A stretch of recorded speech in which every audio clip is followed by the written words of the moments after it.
It's Friday night. You know what that means. We are Top Rope Tokes here to talk about another AEW Rampage. This one, again, being a part of Grand Slam. Again, we are Top Rope Tokes. I'm just saying that guy over there alongside me. Range of motion. And I'm not going to apologize for this as we start off the show. I'm going to let you know right off from the start.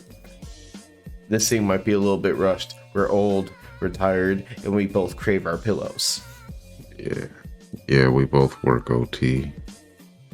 And yeah. Yay for Saturday jobs. If you want to help us get away from working Saturday jobs, we're still far as hell away from it. Hit that subscription button, subscribe, like, comment, all that fun stuff for us. And then we get to have more fun doing this. And possibly even more wrestling shows, more things that are fun, all that good stuff. More. I still can't wait for GCW next month.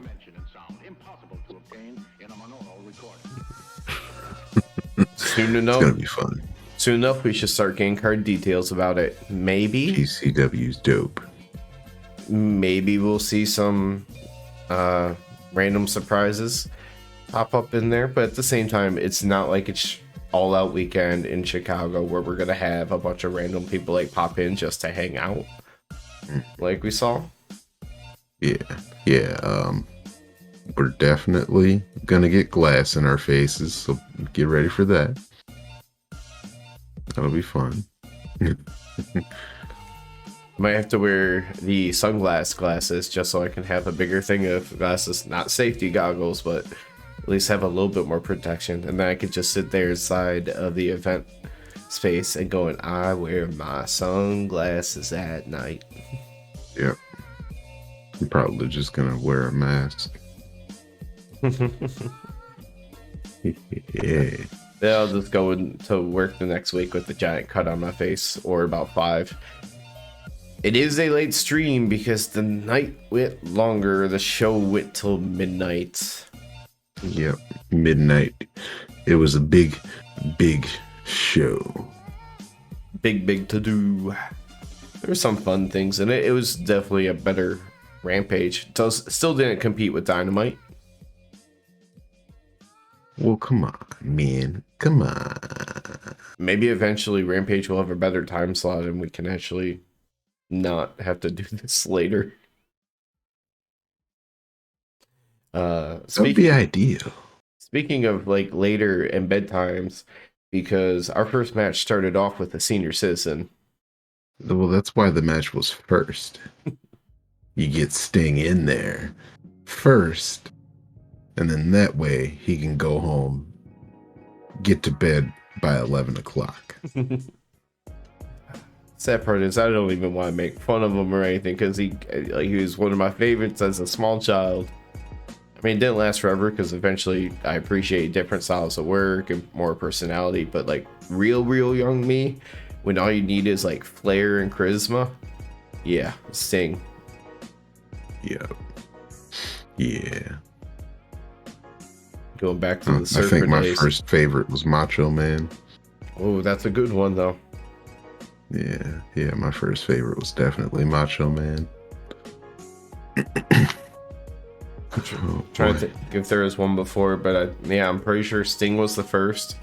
Got into WCW. Once I started to become a fan of WCW, one of my earliest favorites was another person we got to hear from on the show tonight because it was Chris Jericho on commentary. Which, by the way, Jericho on commentary tonight was a key focus of the show because they kept beating home certain story beats with him. Yeah. Who would do that? Who would do that in a match? Actually, that's a great way to start off because the start of this match was House of Black doing their entrance, and then Dark, Sting, and Darby walk up behind them and attack. And while they're attacking them, and they're in that little brawl area, Jericho goes, "Who would use a baseball bat in a wrestling match?" Not the guy who nicknamed his Floyd or anything. Yeah, no, he wouldn't do that. He never has. He never will. Or He's use. a good guy. And the thing is, and this is where the theme kind of started, was this was the first chance for Excalibur and Tony and whoever, because you had guest commentators on throughout the night, to start taking shots at Jericho for having no honor and being despicable. I think you call him despicable or something. Is he He gonna have wore minions? like some form of shirt today on commentary, which was new. Maybe he didn't want everyone to start talking about him being shirtless and yelling like a small child. Which is odd, because you would think, I mean, part of that was he's back more to being a sports entertainer again after the Lionheart phase. And so the sports entertainer aspect definitely lends to, let me walk around with an open shirt this whole time. His shirt was open. He just had it on this time. Oh, because one of the other times that we were talking about, yeah, he was just sitting there with his like shiny silver shirt just wide open. He had it on. It was just open. But it was funny because Brody took Darby, chucked him into the ring, and so Sting is giving chase to Buddy around the stage still, and the whole time Julia Hart is hanging on Sting's back for like a good like minute, and he's just carrying her around after going after Buddy. He's just carrying his kids around. Yep.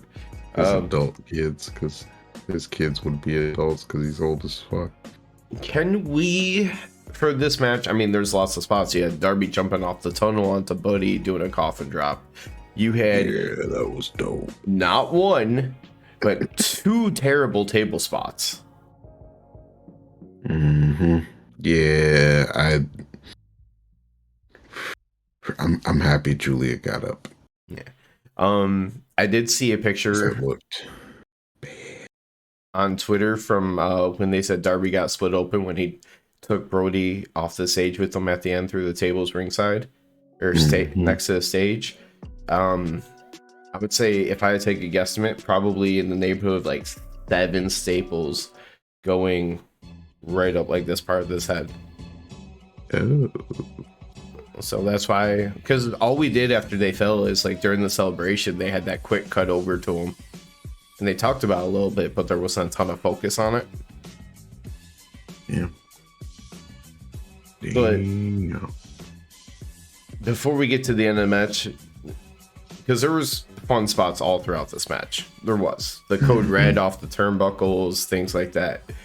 But I do feel like we got to talk about the first bad table bump. The second one, we really can't get into until we talk about everything that happened at the end of the match. Like the surprise. So at one point, Sting was going up to turnbuckles to jump off onto Buddy on the tables on the ringside, 2 of them side by side. Really, all the notifications on my phone right now. But he got shoved off and Buddy moved. Sting went through the first table totally fine. That second table, though, big ol' smack to the head. Yeah. Like we were talking about it. He took a little while to get up, but I mean, you always do after a table spot. But he took a long while, and but he got up though. He did. It's kind of like how we talk about the guys with neck injury concerns. When you see them get dropped on their neck over and over, it sometimes you kind of cringe. This one, you think about his age, you think about the spot, and the fact that he just smacked his head hard. This thing. Yeah. He got crazier and crazier in his old age. But speaking of crazy, towards the end of this match, he is handcuffed, and while Brody and Darby are, neutralized up by the stage after going off of it. Sting is handcuffed in the ring. Buddy comes down with the baseball bat, sits him in a chair. Sting does his crazy laugh in his face. Eventually, the lights cut out, which makes perfect sense with the House of Black, but we already know that other person's not coming. Yeah. Yeah, Malachi's gone. So who was it? We got Master Roshi. That's even funnier considering Sammy did have a Dragon Ball Z video package or Titantron, but Great Muda comes down, and because of his past with Sting, acts like he's going to maybe do something with Sting. Turns Miss Matthews, who bumps into Julia Hart on the ring apron, and she goes kind of crashing through a table at ringside. Yeah, like she almost fully missed the table, and yeah, the landing looked bad. The table basically looked like some big animal took a bite out of the middle of it, because she did take a piece of the table away, like only where her ass hit at the very edge of it, because it was just like her very end of her body clipped the table and she just went crashing into the floor and the guardrail. Happy that table broke easier, because if she had to like flipped. Flipped. Oh. Yeah. Because like how she landed was already kind of like angled a little bit towards like the shoulders and the neck area, but yeah, she got flipped and planted directly on the top of her head. That I might have had to like turn off Rampage after that, because if I ever have to see, oh wait, this is taped, so I'm assuming they would do something smart about it. They would do something. Because if I see something like that happen like live, I'm gonna kind of want to sit there for a minute to see that they move, how it's reacted. But after that, it would probably just kill the rest of the evening. I'd probably throw up or something close to it. Gag a lot. Which is funny because we were just talking about being like shards of glass flying at us in the crowd at GCW. Hell yeah. It's like, hey, do crazy spots, bleed a lot, just don't get paralyzed or die. Yeah, do that. Dude. So Muda looks like he's a 400-year-old man now. White chest hair, white beard. Sweet mask, I will say that much. Yeah. Dope mask, but he looks like somebody's granddad out there. Let me specify. I didn't give a rat's ass about the mask and the entrance gear that he had, which I'm sure is probably traditional and like historic and legacy and all that. But no, once he took that all off, the mask, that was sweet. I like both of them. Eat a dick. It just wasn't the one that stuck out to me as like, hey, that is awesome. Hell yeah. Go raise your grandkids, Great Muda. But that allows Sting to get the Scorpion Death Drop for the win, because, when Sting actually wrestles, he's winning. Yeah. Why is he not like number one contender? All he does is win, no matter what. His sole purpose in this whole thing is just to put Darby over more. All I heard was his sole purpose is to be world champion. Like world champion of AARP. Okay, so if I was to ever see a championship around Sting's waist, it would be because Darby has to have a really good other partner, and Sting is barely there in the trio situation. Yeah. But that's pretty much how he does things. I was like, kind of in this way that he does now, just with more people. One more person. Well, you're gonna have another person on the other side in the match, though, too. Yeah. I am ashamed of myself. Yes, you are. Because the match that happened next was 2.0 / Daddy Magic and Cool Hand Yeah. versus Hook Daddy Magic. and Action Bronson.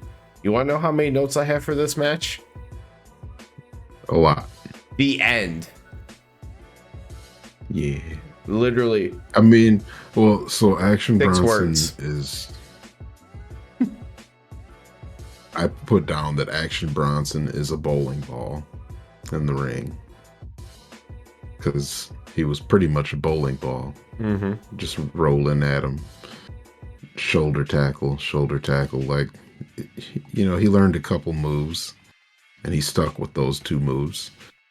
Let's see. I believe he was the shortest person in this match, was he not? Yeah, he was. And yet he probably weighs as much as at least 2 of the other people combined. Not really. He's probably, I mean, that might be hyperbole. Yeah. But I just mean Hook and Plus Cool they're Hand. muscular.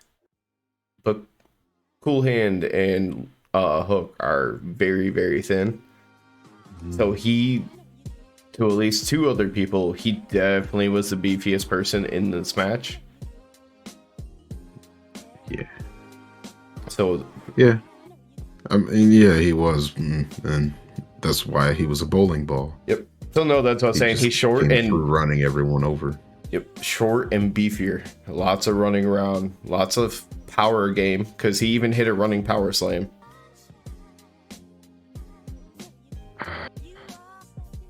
But all I have is they did the 2 red ROMs at the end to both get the win.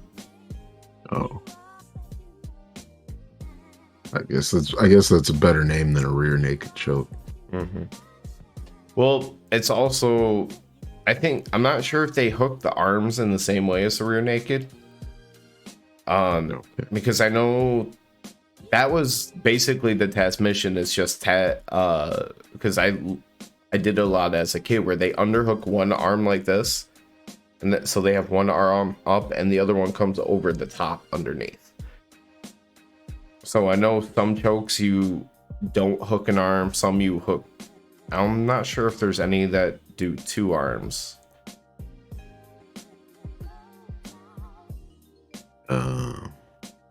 I just remember it was the second submission move I was ever obsessed with. The first one was the Steiner recliner. Yeah. I used to do a whole lot of scorpion death locks. I tried, but I think because I was shorter and I didn't necessarily understand like body and leverage and positioning, it wasn't so easy for me to get the leg turnover. Mm-hmm. Yeah, I did scorpion death locks a lot.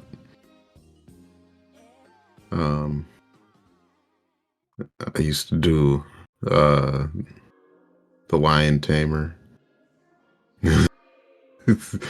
I probably tried, but I got in trouble for doing that one. I was gonna say I probably tried to, but that wasn't if you actually executed that properly, whoever you were doing it was probably really not happy and you had to get out of it quick. Yeah. That neck break. Yeah, so I got in trouble for that one. Like versus the center recliner, which is like ride me like a pony, like a dad and a little tiny daughter would do kind of thing. It's like sit on my back. Yeah, you can hurt somebody with that thing. Mm-hmm. I almost hurt a kid with that. Oh, apparently I had one that got a bloody nose. Yeah. Next we had more fun. I mean, this was kind of like the fun section of the show because you had, the Hook and Action Bronson match versus, sports entertainers, and then you got Warjo. I hate the name, but they went with it, so I was hoping it got left on Twitter to die. It should be Samoa Low.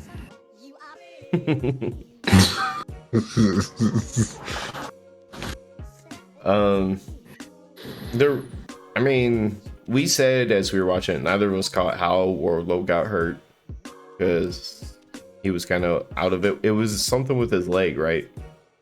I honestly didn't see at all, but yeah, it was. Yeah, he was limping, so yeah, it was something leg related.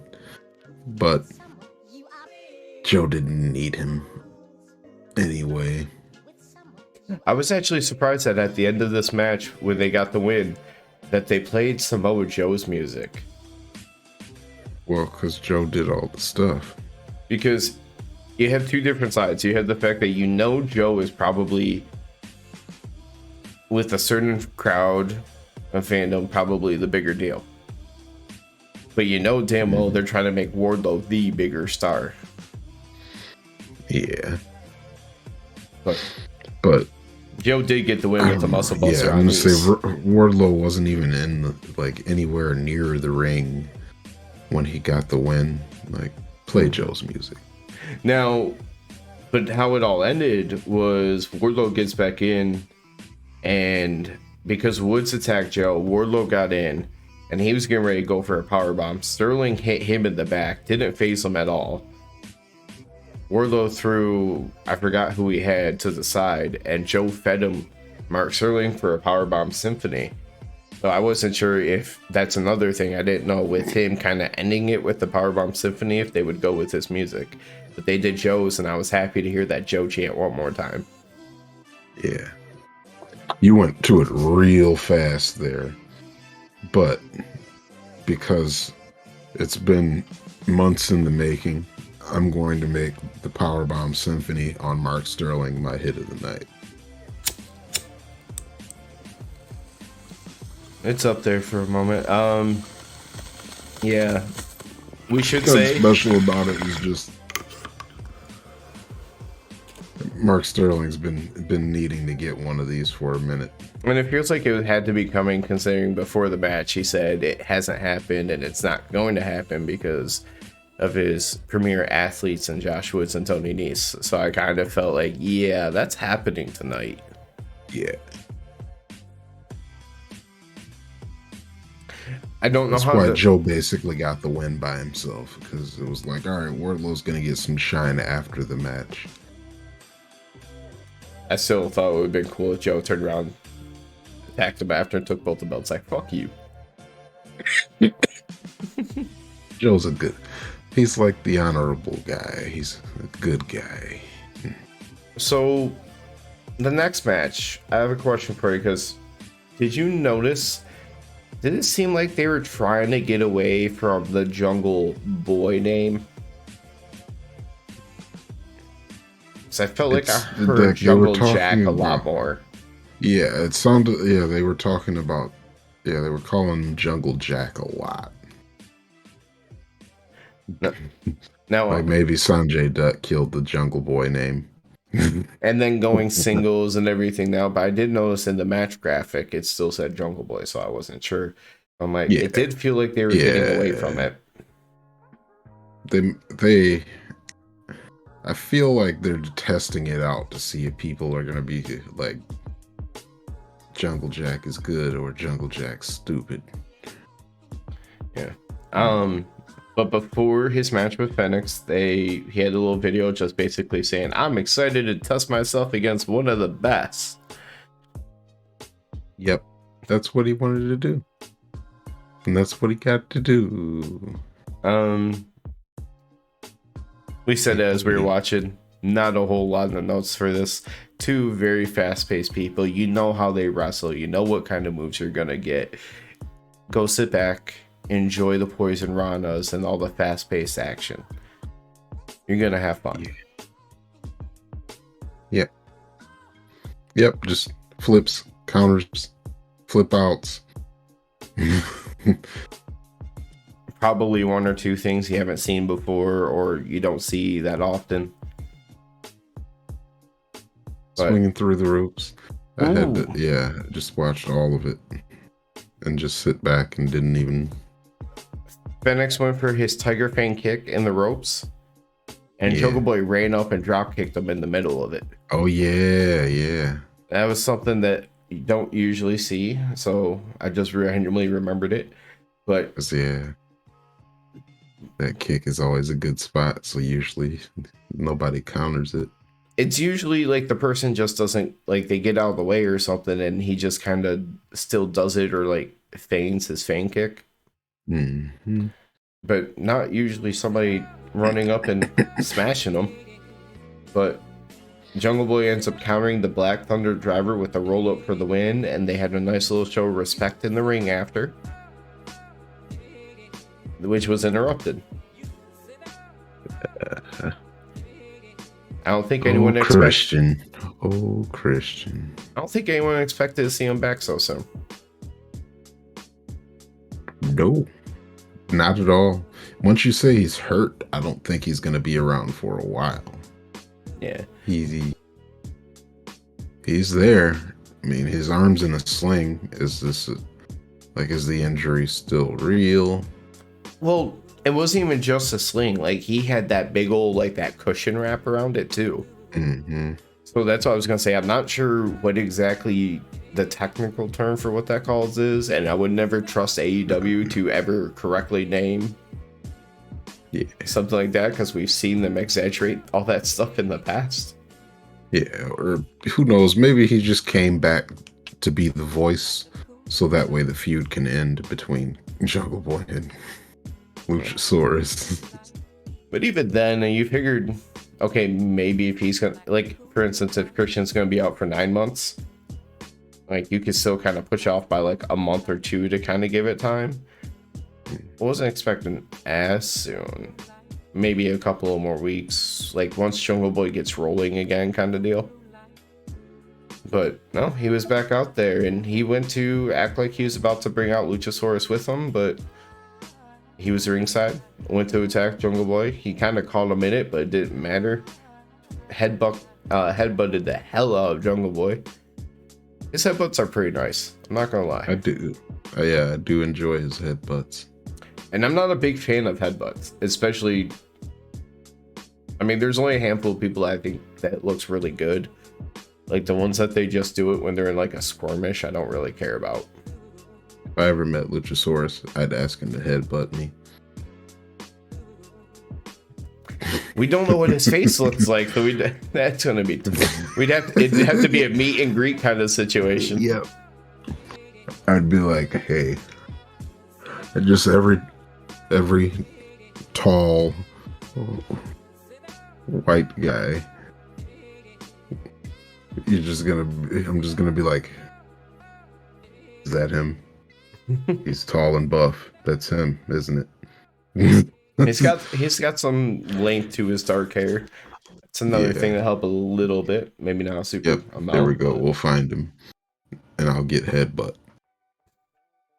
You'll find him and get head, but no headbutt. We're not.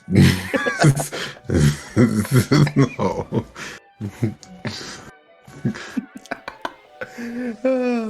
But yeah, so he starts to attack. They fight. Christian starts to talk then Rip in New York and how he's squashed Jungle Boy at All Out despite being injured. He said Jungle Boy took away his right arm, but he introduces him to his right hand of destruction. Tells Jungle Boy better not come back next week, and starts yelling for Luchasaurus to end him right now. And by end him, he means give him one more chokeslam. Yeah, chokeslam his ass, dog. Got chokeslammed again. Not even off the stage this time. It's like, how do you think that's going to end him if you try to chokeslam him off the stage and he's back? Yeah, he was back like 3 minutes later, ready to go. Now, I will say, they did point out that this was... Actually, I can't remember if this is when they point out, but he had just had a really long, good match. Like, outside the Lights Out match, I mean, Darby and Sting, that tag match was kind of long. This was probably one of the longer matches, though. Yeah. I'm happy this was one of the longer matches. Good, fun match. Next, we had a video package of Alex Marvez with the Jericho Appreciation Society on Wednesday, celebrating Jericho winning the Ring of Honor title. Says this coming Wednesday they're gonna have a championship celebration. Garcia tries to talk to him, says it's important. Jericho just blows him off and says, save it for like next week. And Garcia's just like, it's about to happen. Like it can't go too much longer. I think that'll be. 'Cause I still feel like that's also something that they might try to save for Full Gear. Because there's certain things that you have to kind of take care of first. They're both Ring of Honor champions, and I don't know if you necessarily want to have both of those championships tied up in one feud, unless you were trying to consolidate them, which doesn't really make a whole lot of sense. So there's got to be a little bit of stuff that has to happen, but yeah, the split like officially needs to start being on that way now. Okay. Yeah, it'll be odd for them both going into it champions, but I'd still think that it would be a non-title match if it happens, or when it happens. Some people wonder, and this did cross my mind when we watched it, does this mean a Ring of Honor TV deal is imminent, or a streaming deal, whatever it may be? Putting the title on Jericho, a name like that. Maybe. And by having the story going with Garcia, you can also present that as like, hey, we have our first major story for however many months or whatever.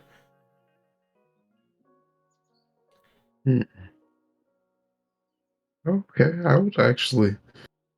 Do you? I don't think they could. I just don't think there could be a TV deal. Yeah, that's why I had to throw streaming in there after. Yeah, because the big rumor originally was HBO Max, but that was months and months ago. Yeah, that seemed like a big deal for Ring of Honor.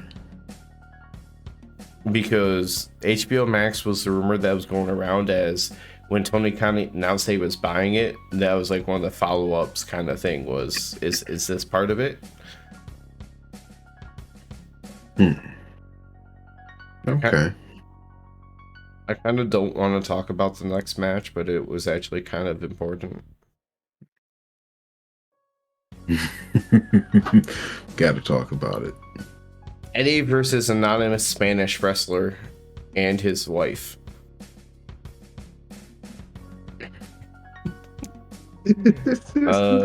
He finally got him some Sammy. Oh, Eddie. He apparently got himself a little bit too much Sammy. Yeah, he got he's just jealous of what Ty's got. Because jealous. So Eddie comes out first, Sammy comes out second. He gets on the mic first. He's like, I'm sorry I didn't do this sooner and say this to your face, seeming like he's being apologetic because everybody knows the story that's came out about him now, between him and Eddie backstage. But then he's like, gets in the ring, I'm sorry that you're a fat piece of shit. Says it to him again. Yeah. Instantly sets Eddie off. That was one of my favorite Sammy moments. And my other favorite Sammy moment is watching him fall off the top of the cage.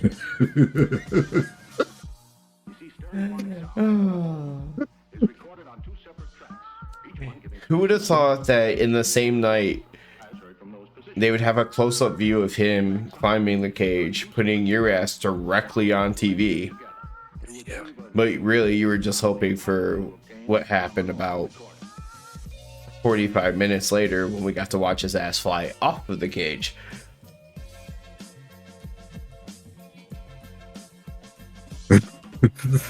I was like, of course, of all the people to be in the shot with, I'm in the shot with Sammy Guevara.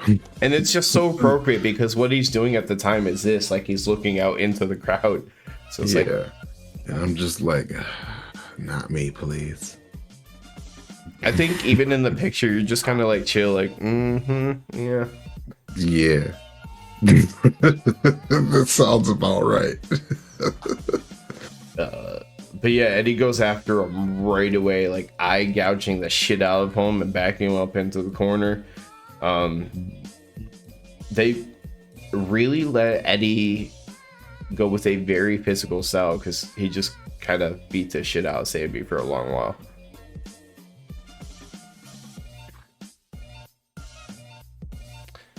In the end, though, Eddie, not one, not two, but 3 back fists, and then he put on that same kind of submission that he had on Blood and Guts that Jericho didn't tamp out for, where he has like the one head and a dragon sleeper and the other arm hooked.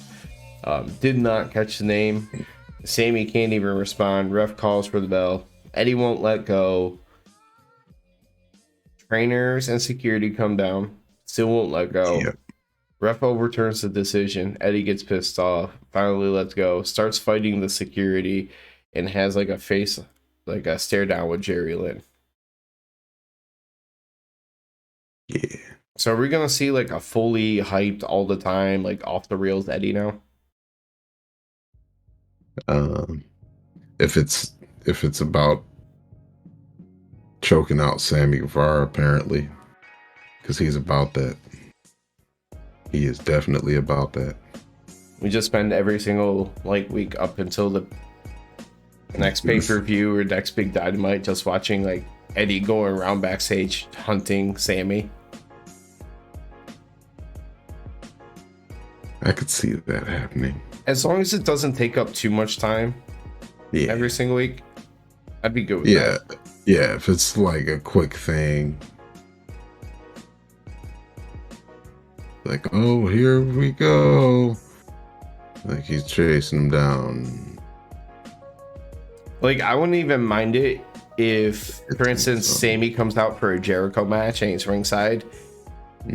Just have Eddie run down in the middle of the match and chase him away from ringside, and you just watch him go out through the crowd. And it like you hit the story beat, and it's literally 1 minute of TV time. Yeah, and you can there we go.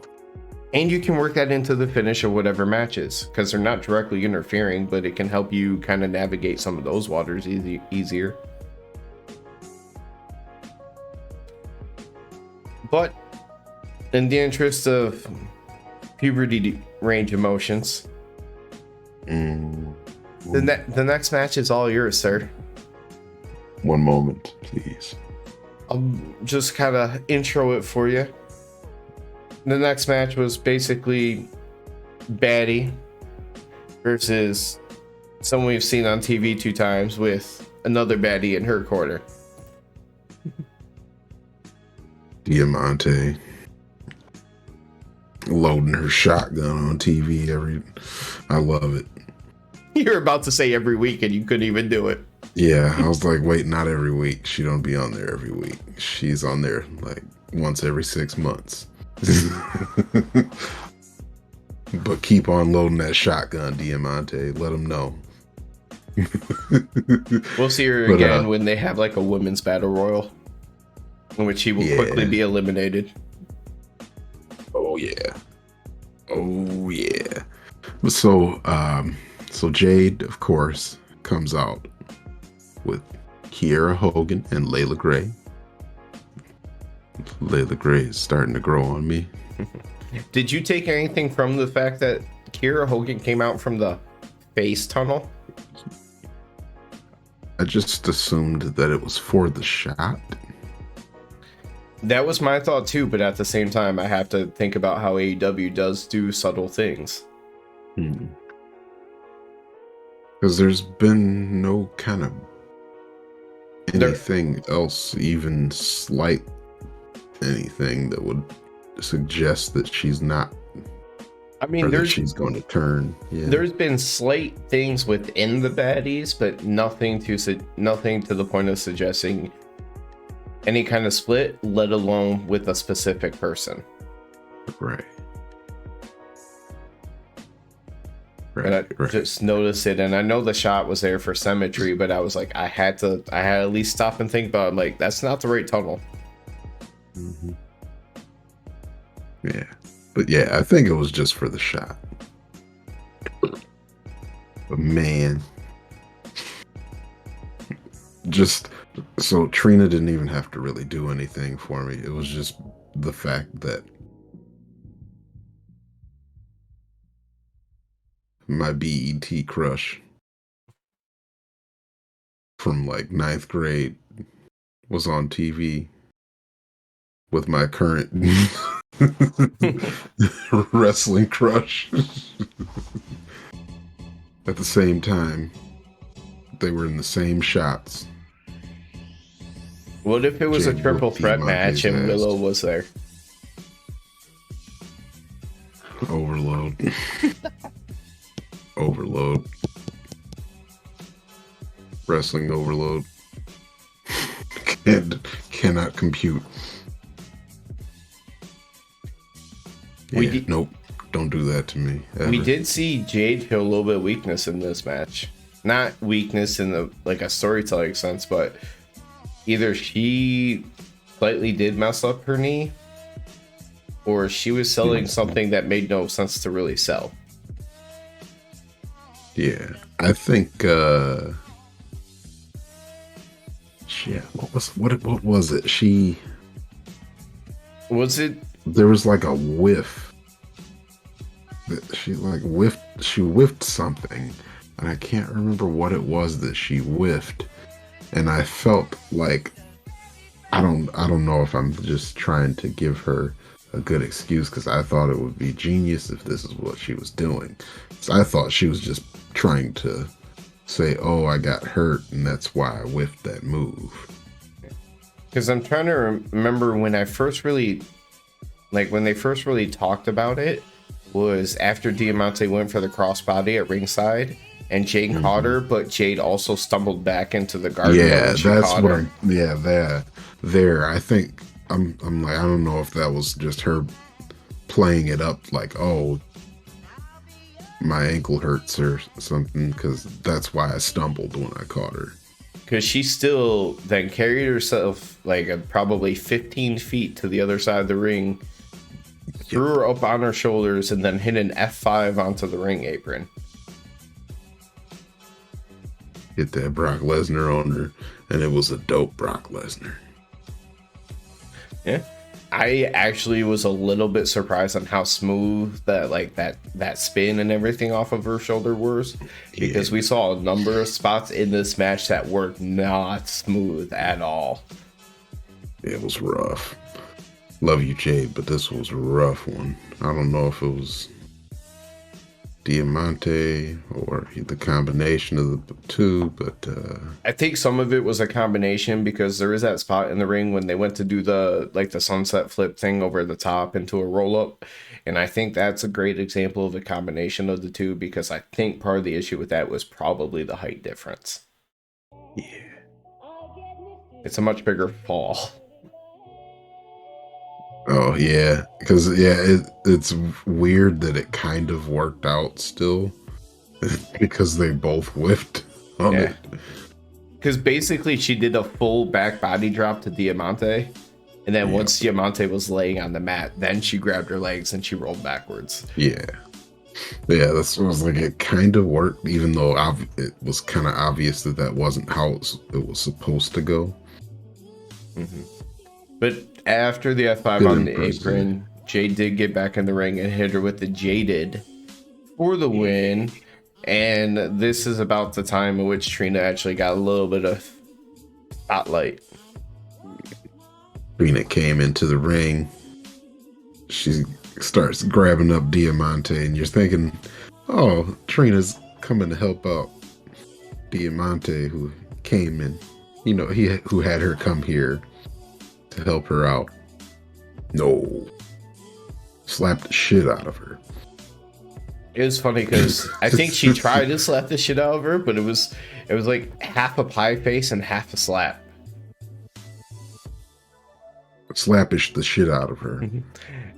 Because like the way that she went down and everything was kind of almost like she got halfway shoved. Halfway smacked. Hand to the face her. The shit out of her. Okay. But then she did break her RBF. Mm-hmm. She held up Jade's hand, and Yeah. they were standing there together, just like. Trina had a big old smile. And me too. I had a big old smile.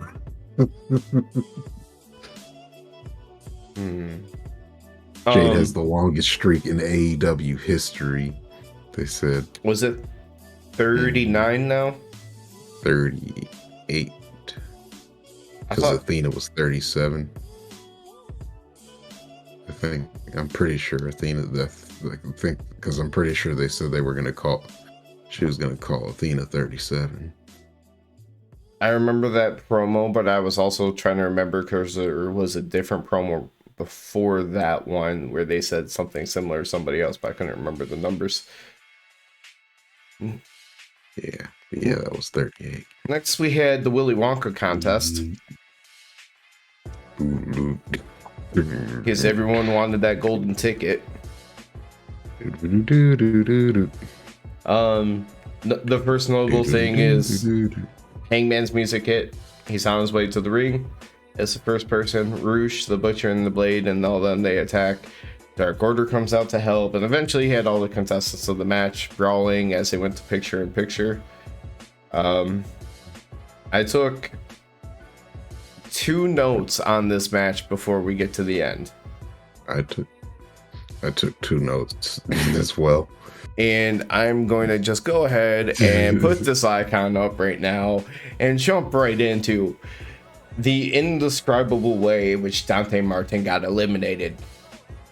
Oh, I forgot about Human fucking bouncy ball. Somehow he got dumped and he was supposed to go over the top rope, but instead of landing over the top rope, he kind of lands directly on the top rope, like bounces up again and tumbles awkwardly to the outside.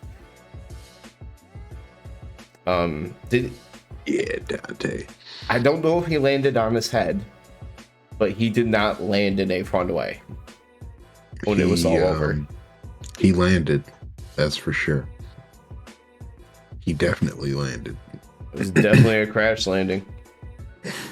Take them jets off your gear. No, you can still fly, just I don't want to see you crash and burn. Because you keep doing stuff like that, eventually it's going to come back and get you. Yeah, he'll be okay. He's inhuman. What was, besides Dante Martin, what was your 2 notes before the end?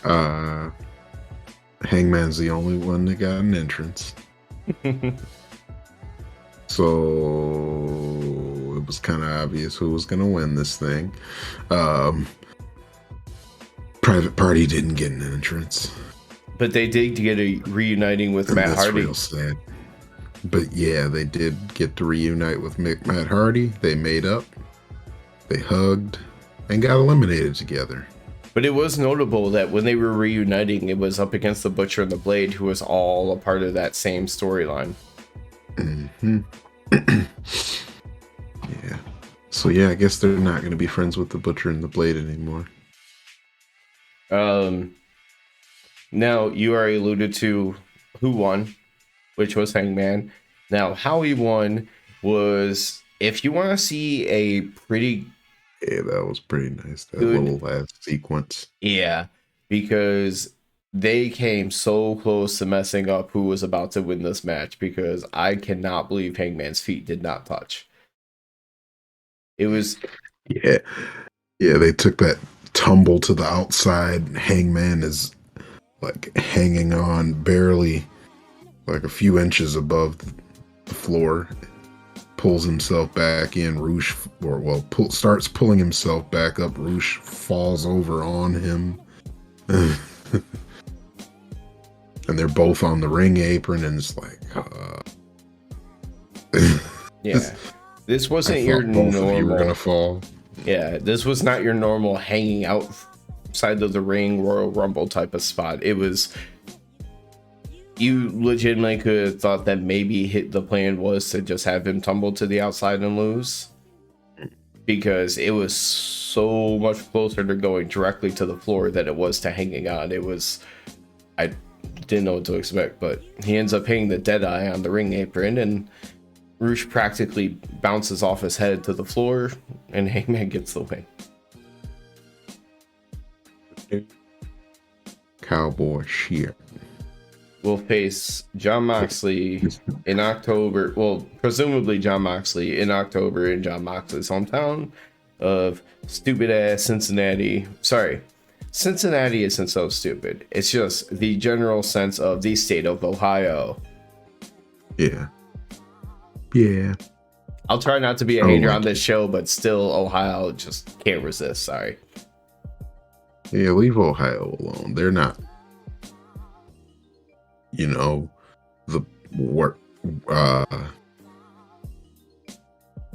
they're not as bad as fuck Ohio, fuck Chicago.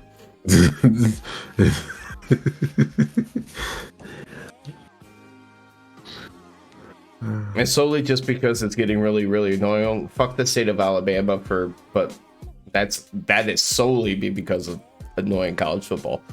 Come on, man, roll Tide. No, David, no. Roll Tide. But that leads us to our main event match. The lights out match between Ricky Starks and Powerhouse Hobbs, who changed his music back, AEW. Change. No. I missed the other one. Let Hobbs do his thing. It's still fun. You know I just like the other version better. It's time for the main event. Half of that's gone, by the way, because it got too loud. And hey, man. Is that your mic thing, or is that a Discord thing, or? I think it like stops me when I peek on Discord.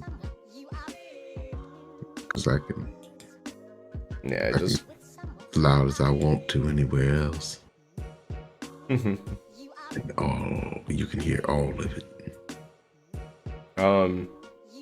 I literally do not have anything on this match until they're coming back from the tunnel and stage area. $2.99.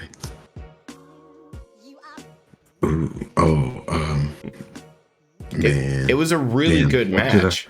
Let me check out what I got in here. Like, everything that they did well. Like, I know you love the tornado DDT in the corner. Yeah, that one was hype. Like, everything they did really, really well. Yeah, I love how they told the story. Ricky Starks had a cologne commercial entrance. I'm sticking with that description.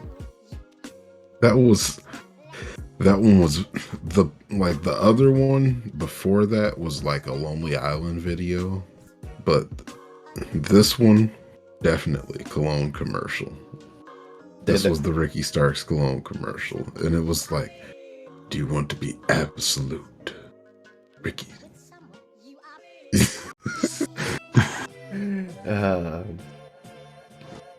But yeah, my first notice when Powerhouse Hobbs rips off a light from the ring tunnel, or the entrance tunnel. It's hype. So that's where I start here. Okay, well, give me just a second then. So, no, I just wanted to highlight that, I liked how they told the story of this match. Like, these two are future stars, like big stars. I mean, they're getting there already, but they're big, future big stars. Like, they started off the match, like, just going at it immediately. Like, obviously, these two have some bad blood, and they couldn't keep away from each other, and that was how the last time they met ended. It was coming to blows like that. And it started the match that way.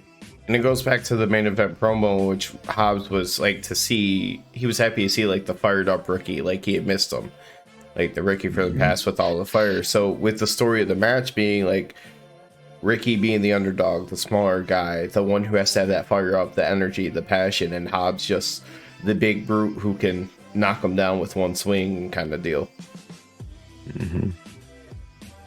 Yeah.